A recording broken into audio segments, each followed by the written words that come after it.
1,4975 pour la paire euro-dollar à l'heure actuelle. BFM Business, Intégral Bourse, Replay. On est bien sûr au contact de tous les marchés, et notamment des indices américains, puisque Wall Street vit sa vie de l'autre côté. Tout à l'heure, on était en ligne avec Grégory Volokin depuis New York et Mescart Financial Service.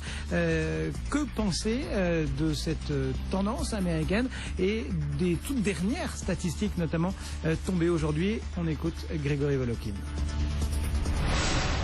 En fait, les statistiques hebdomadaires étaient à peu près en ligne. Je dirais qu'il y avait une statistique très intéressante, c'est la statistique du coût de l'emploi. Comme son nom l'indique, c'est donc un coût, c'est pas du tout ce que les gens touchent comme salaire, c'est ce qu'un emploi coûte à l'entreprise. Et là, ce coût de l'emploi est en baisse de 0,1%, ce qui est plutôt favorable comme lecture si vous pensez aux marges de profit des compagnies. Donc sur l'ensemble, ce qu'on retient de la séance, ça sera aussi par exemple l'indice Markit du secteur des services, 59,5, c'est extrêmement élevé.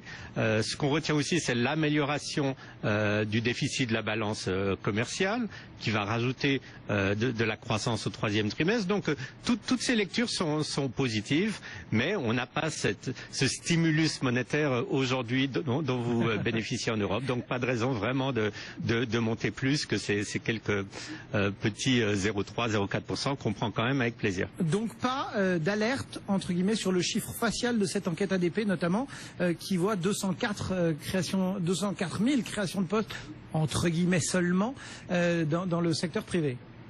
Il faut plonger vraiment dans le reste du chiffre pour...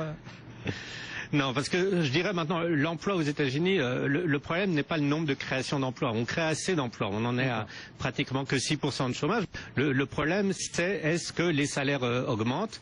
Ça, c'est pas visible dans l'ADP. Par contre, ça sera visible vraiment dans le chiffre mensuel qui va être publié demain. Et c'est ça qu'on attend vraiment au tournant, parce que la Fed, qui est consciente que le marché de l'emploi s'améliore, est très sensible de voir que les salaires suivent, puisque en principe, dans toutes les théories économiques, l'inflation vient tout d'abord des salaires. Pour le moment, il n'y a pas d'inflation au niveau des salaires.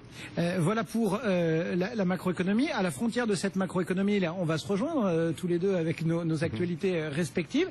C'est l'eurodoll avec un gros coup lié justement aux annonces de Mario Draghi. Oui, alors on le voyait venir, ça c'est certain. Il y a déjà eu un rallye important cet été sur le dollar. La lecture qu'il faut en faire, c'est que pour le moment, c'est pas un problème du tout pour les États-Unis. 1,30 contre l'euro.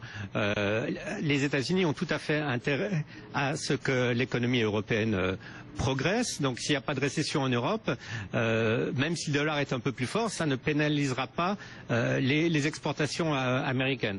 Ce qu'il faudrait surtout pas voir, c'est un dollar fort avec une récession en Europe. Et ce qui rassure un peu, c'est que justement les mesures de Draghi sont là pour éviter une récession en Europe. Bon, voilà pour la page macroéconomique, on va dire un petit coup d'œil sur les entreprises. Qu'est-ce qui fait l'actualité outre-Atlantique? Je pense que c'est